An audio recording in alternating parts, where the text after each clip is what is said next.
Okay, चलिए, तो हम स्टार्ट करते हैं और थोड़ा ध्यान से सुनेंगे क्योंकि ये पहली इवेंट है। एंड आगे हमको हर 15 दिन में मिलना है।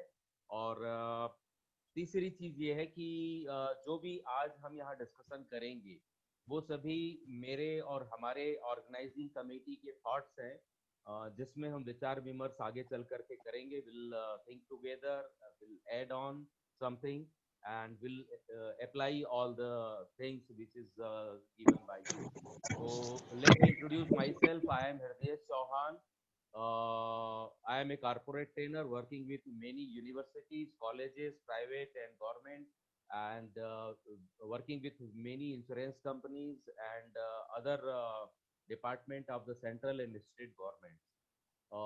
मित्रों, मैं आप सभी का तहे दिल से आज यहाँ पर हार्दिक स्वागत करता हूँ कि हमारे इस छोटे से निवेदन को स्वीकार करके आप सभी यहाँ पर आए हैं।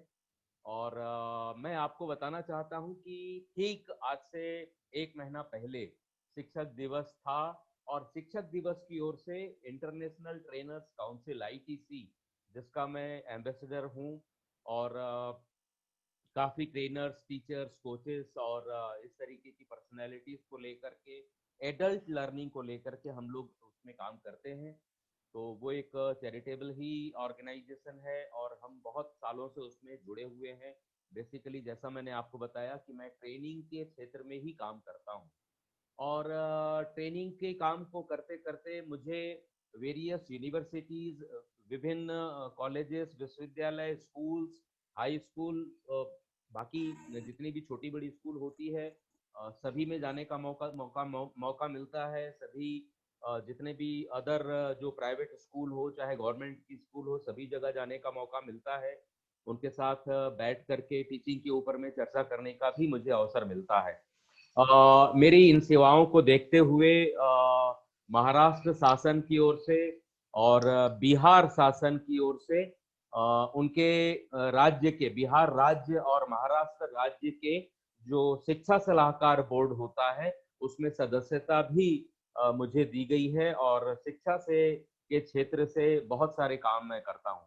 पिछले 3 साल पहले मैं 9 महीने लगातार मैं बिहार में था, और वहां पर मैंने एक रिसर्च करी कि क्या कारण है कि एक छोटे से बिहार नाम के राज्य से पूरे इंडिया में जो कॉम्पिटिटिव एग्जाम्स होते हैं, चाहे वो IPS की बात करें, IAS की बात करें, IRS की बात करें या IFS की बात करें, या वेरियस और भी जो कॉम्पिटिटिव एग्जाम्स होते हैं, उसमें पूरे देश से यदि 100 लोग पास होते हैं, परसेंटेज में आपसे बात कर रहा हूँ, 100 लोग पास होते हैं, तो 70% अकेले बिहार के क्यों होते हैं? क्या कारण है कि पूरे हिंदुस्तान के बड़े बड़े जितने पद हैं उन सभी पदों में बिहार राज्य के से आए हुए लोग ज्यादा रहते हैं? तो बिहार के बारे में जो धारणाएं और एक माइंडसेट हम लोगों का जो बना हुआ है, वो मेरा भी माइंडसेट ऐसा था उस स्टेट के बारे में। लेकिन वहां जब मैं 1 साल तक रहा और विभिन्न जगहों पर मुझे रिसर्च करने का मौका मिला, तब मुझे समझ में आया कि वहां के विद्यार्थियों की सीखने की जो लालसा है, जो ललक है, वो अद्भुत है, और वो अपने करियर को बनाने के लिए बहुत ही डेडिकेटेड होते हैं, अपने स्टडी के लिए वो बहुत फोकस्ड होते हैं, उनका बड़ा कंसंट्रेशन होता है, और बहुत ही सुविधाओं की कमी के बीच से हमारे राज्यों में आप पाएंगे कि बहुत सारे पेरेंट्स जो है अपने बच्चों को बहुत सारी सुविधा देते हैं, कोचिंग देते हैं, सब चीज देते हैं, लेकिन उसके बावजूद भी उन लोग कॉम्पिटिटिव एग्जाम में सक्सीड नहीं कर पाते हैं। लेकिन वहां पर लोगों को सुविधा नहीं मिलती है, खाने पीने की जगह नहीं मिलती है, रहने के लिए रूम नहीं मिलता है पटना में या बड़े शहरों में, उसके बावजूद भी लोग क्यों आते हैं? तो मुझे ये चीज समझ में आई कि शिक्षा प्रणाली और शिक्षकीय प्रणाली, इस दोनों के साथ में लर्नर्स के जो गुण होने चाहिए, स्टूडेंट्स में जो क्वालिटीज होनी चाहिए, उनको जो एनवायरनमेंट और जो पर्यावरण उन लोगों को पढ़ाई करने के लिए मिलना चाहिए, और स्टूडेंट्स के बीच में जो कंपटीशन की भावना होनी चाहिए, वो उस राज्य में बहुत ज्यादा है।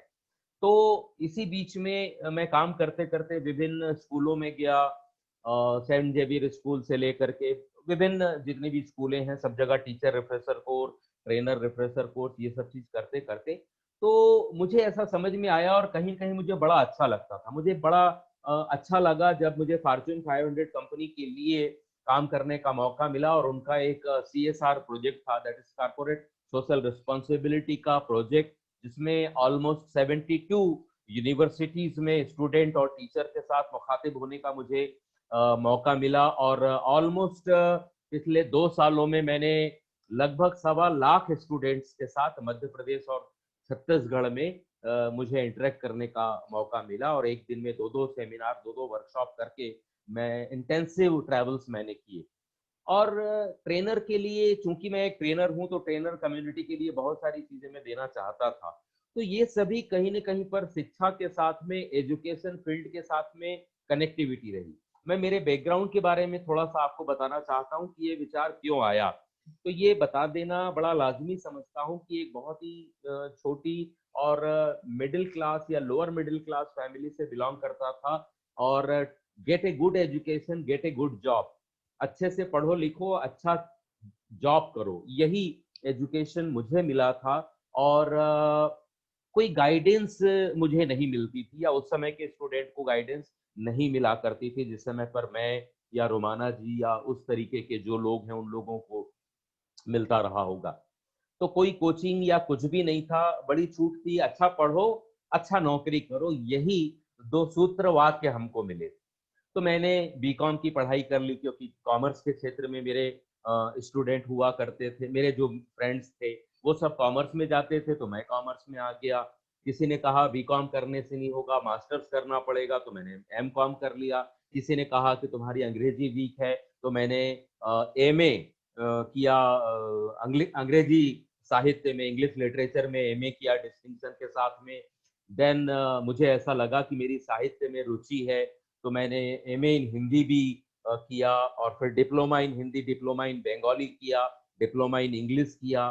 फिर मुझे लगा कि जब मैं इतनी सारी भाषाएँ सीख गया हूँ, तो मुझे डिप्लोमा इन ट्रांसलेशन करना चाहिए। तो भाषा विज्ञान का विद्यार्थी पंडित रविशंकर विश्वविद्यालय में हुआ मैं, वो मैंने किया। देन मैंने एमबीए किया, देन मैंने फिर पता नहीं क्या-क्या मैंने किया और कहीं न कहीं पर सफल होने की लालच में जो चीज़ बोलते कि लॉ मैंने किया, वो सब चीज़ कर लिया और 16-17 डिग्री और डिप्लोमा का वज़न मैंने मेरे सिर पे ले आया और मैं ऐसा बड़ा थोड़ा सीना तान करके खड़ा होकर के बोलता था कि मैं बहुत पढ़ा लिखा हूँ, आई एम वेरी क्वालिफाइड जेंटलमैन और पर्सनैलिटी।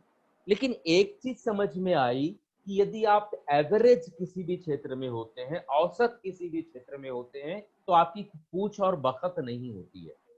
तो मुझे फिर एक्सेलेंस करने की बारी आई तो मैंने जेसिस नाम की एक इंटरनेशनल ऑर्गेनाइजेशन है जो 150 प्लस कंट्रीज में काम करती है पर्सनालिटी डेवलपमेंट को लेकर के और हिंदुस्तान में भी काफी उसका प्रचार प्रसार है।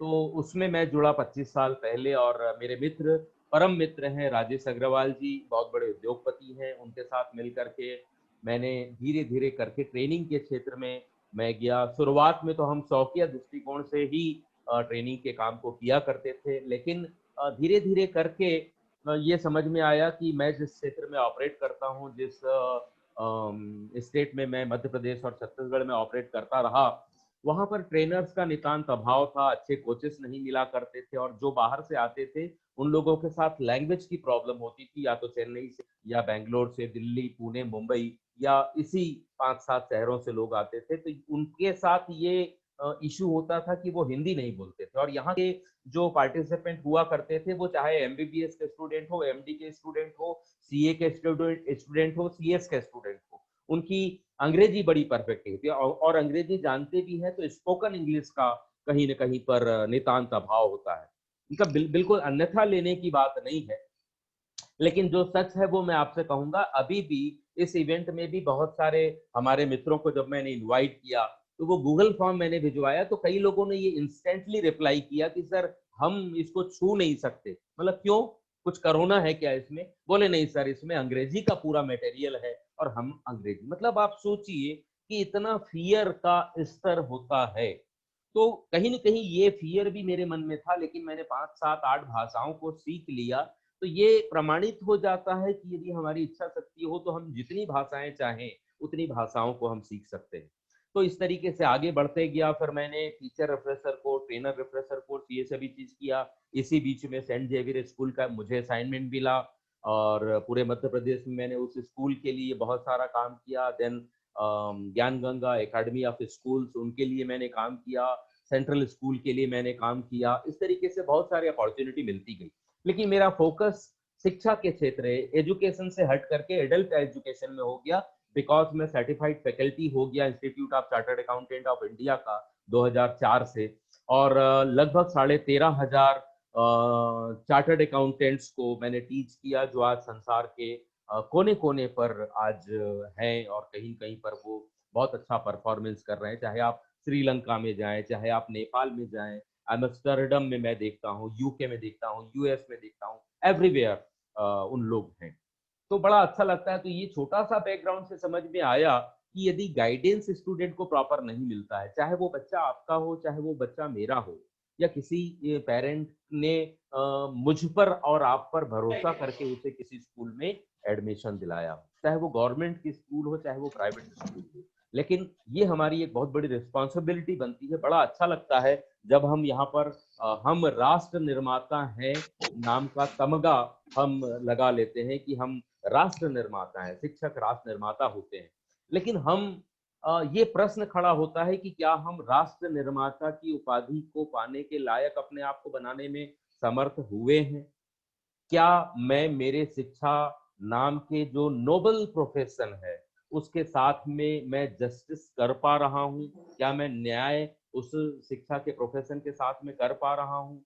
जिन आशाओं और उम्मीदों के साथ समाज मेरी तरफ देखता है, देश मेरी तरफ देखता है, पेरेंट्स मेरी तरफ देखते हैं, वो स्टूडेंट सीखने के लिए आते हैं, उनकी नजरों में और उनके एक्सपेक्टेशंस पर क्या मैं खरा उतरता हूँ? ये बहुत सारे ऐसे ज्वलंत प्रश्न हैं जो हमारे शिक्षा क्षेत्र के समुदाय को सोचने की आवश्यकता होती है।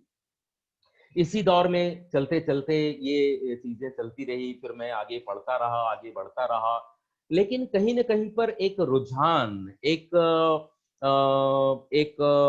जिसे कहना चाहिए कि एक लगाव और एक फोकस शिक्षा के क्षेत्र के साथ में रहा। मुझे बड़ा अच्छा लगा जब आज से कुछ साल पहले मुझे आमिर खान जी के साथ में काम करने का मौका मिला। हमारे मेंटर हैं राजकुमार हिरानी जी, उनके साथ थ्री इडियट्स नाम की मूवी पर जब मुझे काम करने का मौका मिला, क्योंकि वो पूरा एक स्टूडेंट के माहौल को लेकर के था, स्टूडेंट साइकोलॉजी के ऊपर में बनी हुई पिक्चर थी। और वहाँ का जो एपिसोड आपने देखा होगा जहाँ पर चतुर राम लिंगम कॉलेज के एनुअल फंक्शन में वो एक स्पीच देता है और वो बोलता है कि रट्टा मार लेने से सब चीज हो जाती है। तो वो स्पीच लिखने के लिए मुझे जब दिल्ली बुलाया गया और 14 दिन लगे उस पर्टिकुलर एपिसोड की स्पीच को लिखने में और उसे शूट करने में और उसका पूरा ड्राफ्टिंग करने में, तो बड़ा अच्छा महसूस हुआ और मुझे बड़े नजदीक से शिक्षा के क्षेत्र में काम करने का अवसर मिला। और स्टूडेंट साइकोलॉजी के ऊपर में जब मैंने बड़ी गहराई के साथ जानने का प्रयास किया तो समझ में आया। इस बीच में एक रिसर्च प्रोजेक्ट पर मैं एक यूनिवर्सिटी में भी लगभग 8 साढ़े 8 महीने रहा, जहां पर मैंने शिक्षकों के ऊपर में बहुत सारी रिसर्च करी, उनके जीवन के बारे में बहुत सारी रिसर्च करी। वहां एक चीज मुझे समझ में आई कि ज्यादातर शिक्षक लोग जितनी उनको सैलरी मिलती है या जितना उनके पास योग्यता होती है उससे ज्यादा वो क्षेत्र में देने का कोशिश नहीं करते हैं। मैं आम शिक्षकों की बात कर रहा हूँ। तो ऐसी छोटी छोटी रिसर्च करते करते जब हमने पिछले 25 सितंबर 2020 को शिक्षक दिवस हमने आईटीसी की तरफ से सेलिब्रेट किया, उसी रात को मेरे मन में एक विचार कौन था कि क्या बिगाड़ा है हमने, हमारी ट्रेनर्स और टीचर्स और एजुकेशनिस्ट की, शिक्षाविदों की कम्युनिटी ने, कि हमारे लिए कोई टॉक शो नहीं है, हम लोगों के लिए कोई ऐसा प्लेटफॉर्म नहीं है। यदि कोई बीजापुर में है, कोई शिमला में है, कोई बस्तर में है, कोई झाबुआ में है, कोई किसी तेलंगाना के किसी विलेज में है, या लेह लद्दाख के किसी पहाड़ के नीचे की छोटी सी कुटिया में वो स्कूल में काम कर रही है या कर रहा है, तो उसके लिए कोई प्लेटफॉर्म अवेलेबल नहीं है, सुविधाएं नहीं है। और बहुत सारे ऐसे टीचर्स हैं, बहुत सारे ऐसे लोग हैं मेरे और आपके बीच में जिनको गवर्नमेंट के जॉब नहीं मिले हैं और उन लोग प्राइवेट किसी इंस्टीट्यूशन में अपनी सेवाओं को सेल करने के लिए, अपनी सेवाओं को देने के लिए मजबूर हैं और दे रहे हैं अपनी सेवाएँ और उनको आगे बढ़ने का रास्ता नहीं मिल रहा है। उनको कोई प्लेटफ़ॉर्म ऐसा नहीं मिल रहा है जहाँ पर वो कर सकें, अपनी क्रिएटिविटी को दिखा सकें। इन्हीं सब विचारों को लेकर के मेरे 2 मित्रों के साथ में जिनका नाम सुधाकर पांडे जी है, जिनका नाम हेमंत लहेजा जी है, मैंने रात भर चर्चा की, बहुत जगह हमने ऑफ़र किया, लेकिन बोले सर ऐसा होता नहीं है, ये होगा नहीं। लेकिन थोड़ा-सा ज़िद्दी स्वभाव होता है और मैं समझता हूँ कि जो लोग भी पागलपन के शिकार होते हैं, सफलता उन्हीं को मिलती है।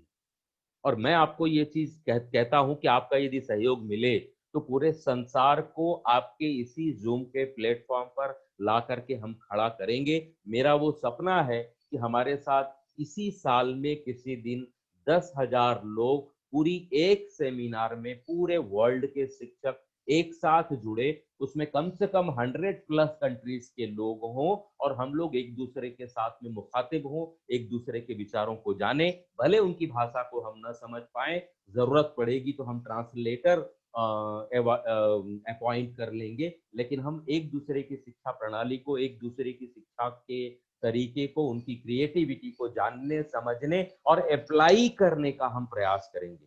क्योंकि जब हम शिक्षा के जगत में हैं, तो सिर्फ मैं अपनी सैलरी के लिए काम नहीं कर रहा हूँ, बहुत बहुत बड़ी एक रिस्पॉन्सिबिलिटी मेरी भी है।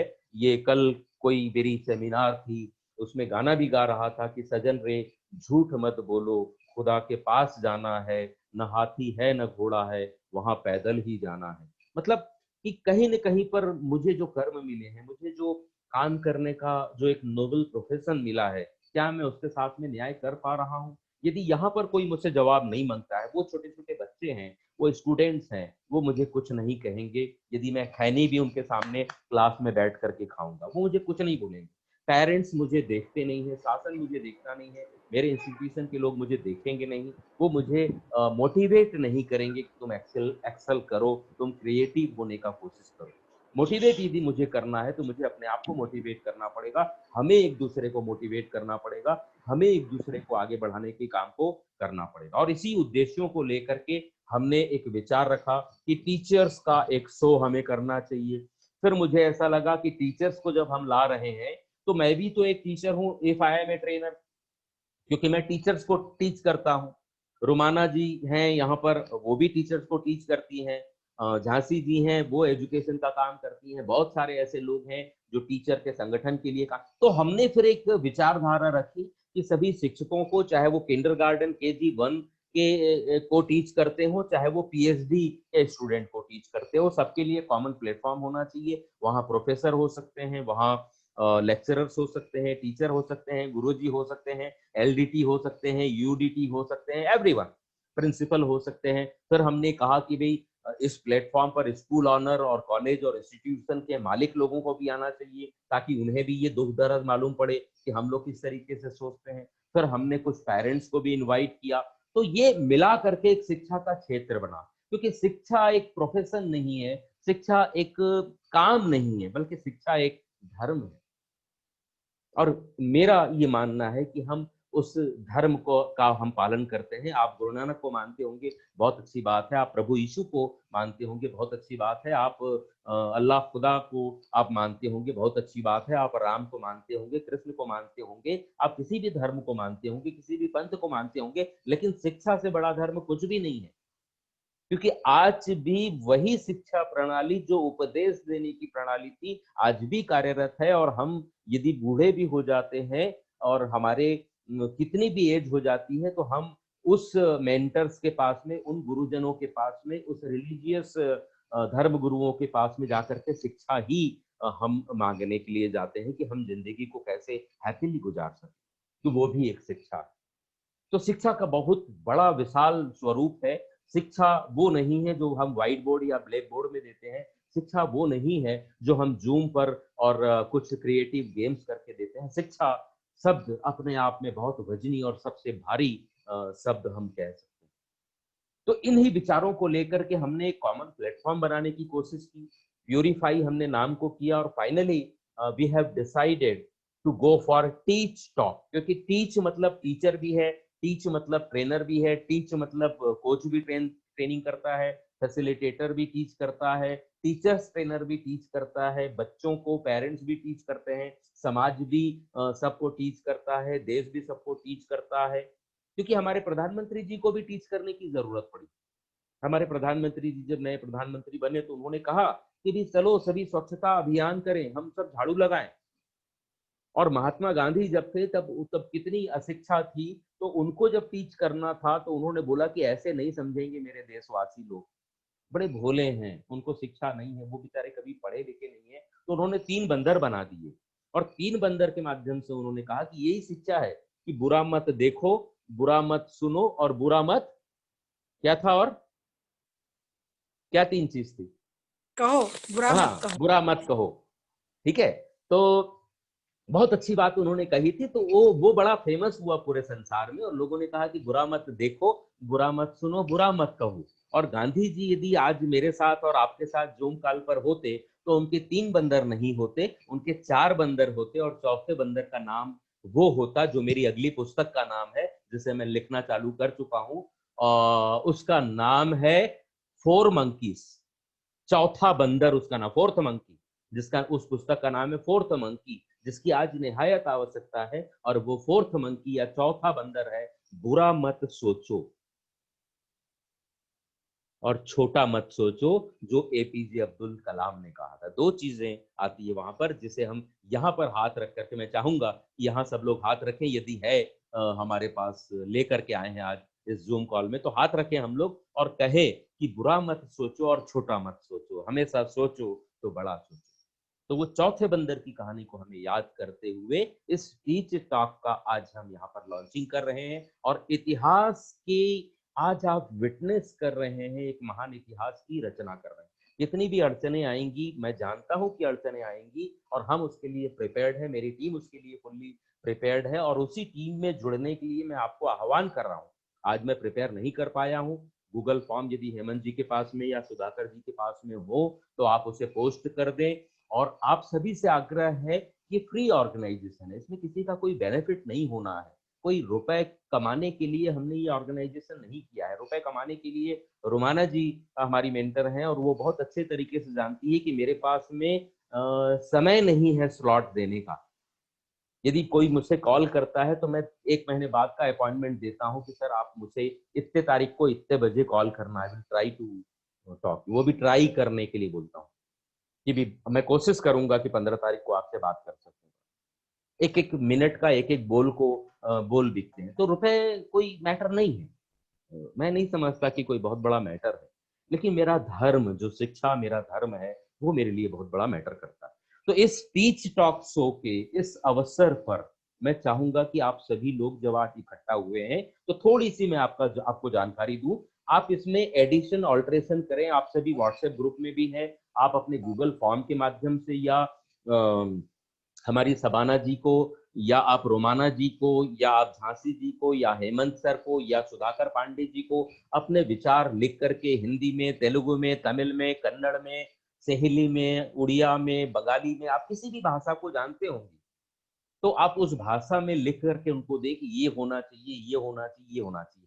Primarily what we have decided to hold a fortnightly seminar for exclusively dedicated for teachers, जिन लोगों ने अपने जीवन में कुछ उपलब्धि हासिल की है या उन्होंने कठिनतम काम किया है या दूरस्थ क्षेत्रों में वो काम करते हैं या बहुत क्रिएटिव उन लोगों ने हुए हैं, इस तरीके के टीचर्स को जिन तक के हमारी पहुंच हो जाए हम उनको कॉल करेंगे और कॉल करने के बाद में उनको हम यहाँ पर बुलाएंगे और 7 से 8 मिनट का टाइम हर शिक्षक को हम देंगे कि वो कैसे काम कर रहे हैं, किन असुविधाओं के बीच से काम कर रहे हैं, क्या क्रिएटिविटी उन असुविधाओं को रहने के बावजूद उन्होंने की और किस तरीके से वो पेरेंट्स की लाइफ में और स्टूडेंट की लाइफ में वैल्यू एडिशन कर सके और अपने शिक्षा नाम के धर्म को किस तरीके से वो निभा रहे हैं और उनका संदेश, ये छोटी सी एक स्टोरी बना करके, स्टोरी मतलब सच्ची घटना बना करके वो प्रस्तुत करें।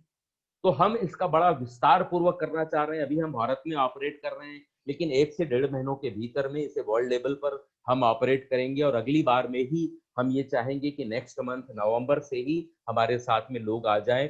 2-4 आसपास के एशिया की जो कंट्रीज हैं लाइक पाकिस्तान है, लाइक दिस श्रीलंका है, मॉरिशस है, यहाँ के लोगों से मेरी बातचीत हो चुकी है। दे आर रेडी, वो आने के लिए तैयार है। मेरी बातचीत अमेरिका के लोगों से, कनाडा के लोगों से, अफ्रीकन कुछ कंट्रीज में, और मेरी बातचीत जो है वो ऑस्ट्रेलिया के कुछ जगहों पर बातचीत हो चुकी है। वो भी तैयार है, लेकिन हम लोग अभी तैयार नहीं है, क्योंकि अभी हमें एक क्रिएट करने की जरूरत है, एक हमारी कम्युनिटी को क्रिएट कर लेने की जरूरत है। दूसरी चीज, पहली चीज तो ये होगी कि हर 5 तारीख को और हर 15 तारीख को हम मिला करेंगे। समय यही होगा 5:50 और लगभग 7, 7:15 बजे तक के हम लोग मिलेंगे। जूम की आईडी होगी, यही आईडी होगी, और आने वाले समय में यदि कोई परिवर्तन होगा तो आपको सूचित कर लिया जाएगा। और 5 से 8 एवरेज 5 से 8 लोगों से बातों को हम सुनेंगे, और जरूरत पड़ी तो क्वेश्चन आंसर सेशन करके उन्हें हम सुनेंगे। दूसरी चीज, उसके बाद में उनका हम सम्मान करेंगे। जितने भी लोग हमारे टीच टॉक शो में आएंगे उन्हें हम सम्मानित करेंगे, छोटा सा मेमेंटो दे करके, और एक इंटरनेशनल सर्टिफिकेशन करके ई सर्टिफिकेट देंगे। प्रेजेंटली कोरोना का समय है, बाद में हम उनको फिजिकल सर्टिफिकेट भी जरूर भिजवाएंगे, वो हम उन्हें देंगे ताकि वो अपने प्रोफाइल में उसे ऐड कर सकें, अपने दीवार पर, अपने ड्राइंग रूम में उसे सजा सकें। ये हमारा पर्पस है। इसके अलावा हमने सोचा है कि हर 5 तारीख को और हर 25 तारीख को हम मिला करेंगे, और हर बार आपके सजेशन से ट्रेनर्स को, टीचर्स को, कोचेस को हम इनवाइट करेंगे। जैसे आज हमने 5 लोगों को या 6 लोगों को आज हमने इनवाइट किया है। कुछ लोग जुड़ पाए हैं, कुछ लोग नहीं जुड़ पाए। आज हमारे गेस्ट ऑफ ऑनर के रूप में सबाना कौसर जी को हमने इनवाइट किया है, जो शिक्षा के क्षेत्र में बहुत ही इनोवेटिव काम कर रही हैं। उनके बारे में मुझे जब जानने के लिए मौका मिला तो मैं उनके दर्शन लाभ प्राप्त करने के लिए बड़ा उत्सुक था, और रुमाना जी ने आज उन्हें यहाँ पर आमंत्रित किया।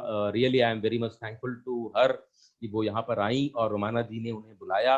बहुत अच्छा लगा, उनकी बातों को हम सुनेंगे। ये पहली बार है, इतना ओरिएंटेशन लंबा कभी नहीं होगा। मैं नहीं बोलूंगा कभी भी, मुझे बोलना अच्छा नहीं लगता है, दो मेरा प्रोफेशन है। दूसरी चीज हम ये करेंगे कि आगे आने वाले समय में किसी न किसी दूसरे राज्य के या नए नए राज्यों को हम ऐड करते जाएंगे, नई नई कंट्रीज के टीचर्स को हम बुलाते जाएंगे।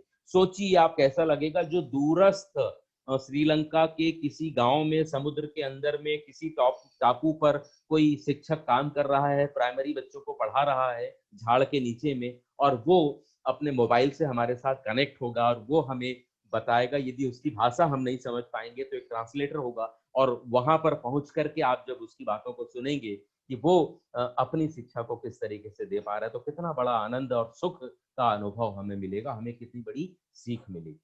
तीसरी चीज हमने ये देखा कि बहुत सारे लोग इंडिया में भी ऐसे हैं, लास्ट टाइम भी हमने कॉल किया था, वो बोल रहे थे सर कि घर कहाँ पर है लोगों के, वो हमें छत पर या झाड़ पर खड़े होकर के हमको सुनना पड़ता है। हम ये देखते हैं कि हमारा मोबाइल का जो नेटवर्क है, वो नेटवर्क पाने के लिए हमको लंबे झाड़ पर चढ़ना पड़ता है, तब हमारा मोबाइल जो है वो नेट को पकड़ता है, टावर पकड़ता है, और हम बात कर सकते हैं। वहां पे भी लोग पढ़ाई कर रहे हैं, वहां पर भी लोग पढ़ा रहे हैं, तो उनकी क्या डिफिकल्टी है, what type of troubles and challenges they are facing, and in spite of that challenges they are working best and creatively and doing their job. तो ऐसे लोगों को हम बुलाएं। आज भी दूरस्थ बीजापुर और सिमगा और पता नहीं कहाँ कहाँ से बहुत सारे लोग आए हैं। तो ऐसे क्रिटिकल कंडीशन में काम करने वाले टीचर्स को हम यहाँ बुलाएंगे, उन्हें हम सम्मानित करेंगे, सर्टिफिकेशन उनका करेंगे, उन्हें सम्मान हम करेंगे। इस तरीके की सेमिनार हम करेंगे, और हर 5 तारीख और 15 तारीख को ये वर्कशॉप होगी, जिसमें हम 6 से 7 लोगों को बताएंगे। और किसको बुलाना है, इसका वेटिंग लिस्ट आप हमारे जो बोर्ड ऑफ डायरेक्टर्स हैं उन्हें आप देंगे, और उन लोग उस पे चुन करके, सेलेक्ट करके, धीरे धीरे करके बुलाते जाएंगे। उनकी प्रोफाइल पढ़ी जाएगी। आने वाले समय में हम उनकी स्पीच के पहले उनका वीडियो 1.5-2 मिनट का हम प्ले करेंगे। हो सकता है इंटरव्यू हमारी तरफ से टीम जाए और उनका इंटरव्यू लेकर के यहाँ पर आपको उनकी स्पीच के साथ में दिखाए। तो ये काफी क्रिएटिव हमको करने की जरूरत है, धीरे धीरे करके हम उन चीजों पर आएंगे। इसके अलावा बहुत सारे ऐसे लोग हैं जो चैरिटी करना चाहते हैं, पैसे नहीं है लेकिन वो चैरिटी करना चाहते हैं। तो मैं ऐसे बहुत सारे महान महान लोगों को जानता हूँ जो अपने पास उपलब्ध ज्ञान को बांटना चाहते हैं, जो टीचर्स ओरिएंटेशन कोर्सेज करना चाहते हैं। बहुत सारे लोग हैं, जैसे आज सुबह झांसी जी ने मुझे बताया कि हमारी जो आज की मुख्य अतिथि महोदया हैं शबाना जी, वो बहुत अच्छा मेंटीमीटर है और ऑनलाइन ट्रेनिंग है, ज़ूम की ट्रेनिंग है, ये सभी चीज़ पे काफ़ी अच्छी हैं वो और वो लोगों को सिखाती हैं और हमें तो आना ही है क्योंकि नए पैंडेमिक सिचुएशन में कोरोना आफ्टर कोरोना के जो समय आने वाला है, वहाँ पर यदि हमारी स्कूल, कॉलेजेस चालू भी हो गई, तो ऑनलाइन की जो प्रणाली है, वो बंद नहीं होने वाली है, बल्कि ये बढ़ने वाली है और ये कहा जा रहा है कि 325 बिलियन करोड़ यूएस डॉलर का ये इंडस्ट्री होने वाली है। मतलब सोचिए कि इतनी बड़ी जगह पर हम पहुंचने जा रहे हैं। तो वो टेक्निकल टीचिंग्स हम लाएंगे, टीचरशिप में कैसे एक्सेल किया जा सकता है ये चीज हम लाएंगे। इस तरीके के वेरियस कोर्सेज को हम रेगुलर बेसिस पर लॉन्च करेंगे, जो 2 दिन के भी हो सकते हैं, 2 घंटे के भी हो सकते हैं, एक सेशन का वो कोर्स हो सकता है या 2 दिन की भी वर्कशॉप हो सकती है। तो टीचर रिफ्रेशर कोर्स हम करेंगे, टीचर्स और ट्रेनर्स के लिए हम वेरियस कॉम्पिटिशन्स हम करेंगे और उनके सुख दुख में साथ देने का पूरा प्रयास करेंगे। यदि कोई डिफिकल्टी उन्हें फेस होती है तो उसको शासन तक के, सरकार तक के हम पहुंचाने का काम करेंगे। और हमने ये आज फाइनली डिसाइड किया है कि हर क्वार्टर में हमारे पास जितने भी लिस्ट आती है उसमें से श्रेष्ठ जो लोग काम करेंगे, ऐसे टॉप 10 टीचर्स को वेरियस कैटेगरी में उनको अवार्ड भी दिया जाएगा। इंटरनेशनल स्टैंडर्ड का अवार्ड हम देंगे। इसके अलावा आज हमारे ऑर्गेनाइजर सुधाकर पांडे जी से मेरी बातचीत हुई, झांसी जी से बातचीत हुई। We are going to introduce a award system for primary, pre-primary, for middle, for higher education, that is college and उसके ऊपर की जो शिक्षा होती है, उस क्षेत्र में जो भी शिक्षक काम कर रहे हैं और उन्होंने कोई इनोवेटिव या किसी चैलेंजेस के बीच में बहुत अच्छा काम किया है और उन्हें कोई रिकॉग्नाइजेशन यदि नहीं मिला है, राज्यपाल अवार्ड नहीं मिला है या राष्ट्रपति अवार्ड नहीं मिला है, क्योंकि बहुत सारी चीजें हैं उसके पीछे, यदि वो नहीं मिल पाया है तो हमारी टीच टॉक शो उन लोगों को सर्टिफिकेशन करेगी, उन लोगों को संसार के सामने लाएगी, उन लोगों को एक अच्छा प्लेटफॉर्म देगी, उनको यूट्यूब पर लाएगी और पूरे संसार में उनकी ख्याति हो, इसका प्रयास करेगी। तो ये भी हमने एक प्लान प्रोग्राम किया है। सर्टिफिकेशन प्रोग्राम के साथ में हम बहुत सुंदर और बहुत नाम के अवार्ड देंगे। जैसे फिल्म फेयर अवार्ड होता है, वैसी ही अवार्ड सेरोमनी भले ही ऑनलाइन हो, लेकिन उस तरीके की सेरोमनी का भी हम आयोजन हमारे साल में हम करेंगे पूरा। इसके अलावा बॉडी कैसी होगी, किस तरीके से बनाया जाएगा, ये सभी चीजों पर चर्चा होनी बाकी है। लेकिन अगली हमारी जो वर्कशॉप होगी वो 25 तारीख को होगी, 25 अक्टूबर को होगी, ठीक इसी समय पर होगी। और मैं चाहूंगा कि आप लोग अपने अपने सुझाव दें और ज्यादा से ज्यादा लोगों को आप दें। और आप मेंबरशिप अभी हमने फ्री रखी है, अगर यदि हो सकता है तो हम 50-60 रुपीज कुछ एनुअल चार्ज रख करके, ताकि हमारी इस संस्था को ऑपरेट करने के लिए छोटे मोटे जो खर्चे हैं लाइक जूम आईडी या और कुछ अवार्ड है, वो चीजें मीटअप हो सके। कोई बहुत बड़ी चीज नहीं है, हम उसके लिए चैरिटी भी हम लोगों से ले सकते हैं। बहुत सारे लोग ऐसे हैं जो शिक्षा के क्षेत्र में करने के लिए भी, स्पॉन्सर करने के लिए भी तैयार है लाखों रुपए, लेकिन वो चीज नहीं चाहिए। पैसों से हम दूर रहते हैं।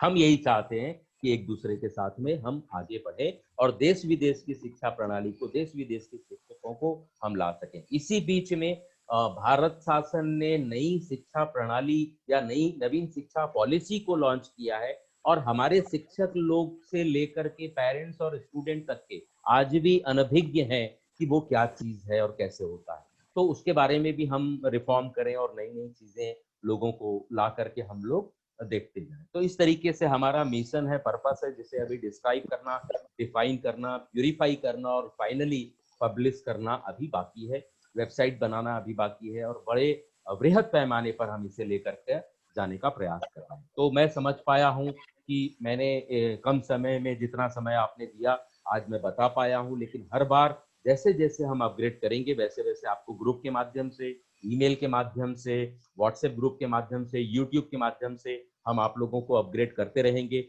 और इसी के साथ आप सभी का बहुत बहुत आभार मैं व्यक्त करता हूं कि आपने हमारी इस टीम के ऊपर में, इस टीच टॉक शो के ऊपर में अपना स्नेह छिड़का है, अपना प्रेम आपने दिखाया है, अपना स्नेह आपने दिखाया है और अपना आशीर्वाद इस छोटे से पौधे को देने के लिए आप सभी यहाँ पर उपस्थित हुए हैं। रियली मैं बहुत ही विनम्र भाव से, हम्बली मैं आप सभी को एक्सेप्ट करता हूँ और चाहता हूँ कि हम बहुत दूर तक के जाएं और हजारों लाखों शिक्षकों के जीवन में एक नई ऊर्जा, एक नई क्रिएटिविटी, एक नई रचनात्मकता हम लेकर के जाएं। किसी कवि ने बहुत अच्छी पंक्ति लिखी है कि अनजानी है जिंदगी वीरानी है जिंदगी, अनजानी है जिंदगी वीरानी है जिंदगी, ये सोचना भूल है कि गम की कहानी है जिंदगी, अनजानी है जिंदगी वीरानी है जिंदगी, ये सोचना भूल है कि गम की कहानी है जिंदगी। शिक्षकों के साथ मिलकर के तो देखो दोस्तों, कितनी सुहानी है जिंदगी, कितनी सुहानी है जिंदगी।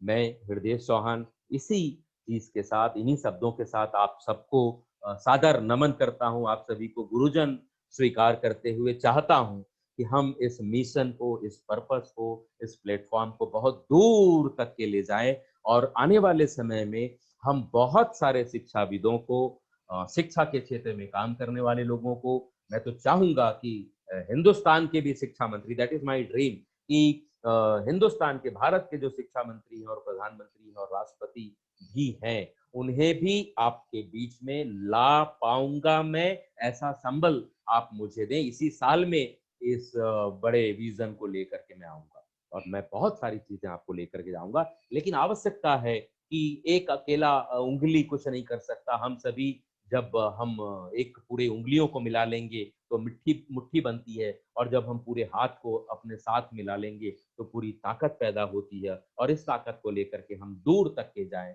और पुनः आप सभी के जीवन में बहुत सारी खुशियां आए। आपके जितने पेरेंट्स आपके साथ टच में आते हैं, जितने बच्चे आपके टच में आते हैं, वो पूरा कागज है और उस पूरे कागज पर जो लिखा जाएगा वो आपके द्वारा लिखा जाएगा। क्योंकि आज भी वो पहली और दूसरी क्लास में बिसौहा राम साहू नाम के जो शिक्षक थे, मैं भगवान को मैंने आज तक के नहीं देखा, लेकिन वो पहली और दूसरी कक्षा में बिसौहा राम साहू जो मेरे प्राइमरी के टीचर हुआ करते थे, जब मैं बस्ता लेकर के जाया करता था, तो आज भी उस महान गुरु को मैं नमन करता हूँ और भगवान से ज्यादा उस जगह पर मैं उन्हें नमन करता हूँ। तो मित्रों, आप सभी उस जगह के लायक हैं, आप सभी उस जगह को डिजर्व करते हैं।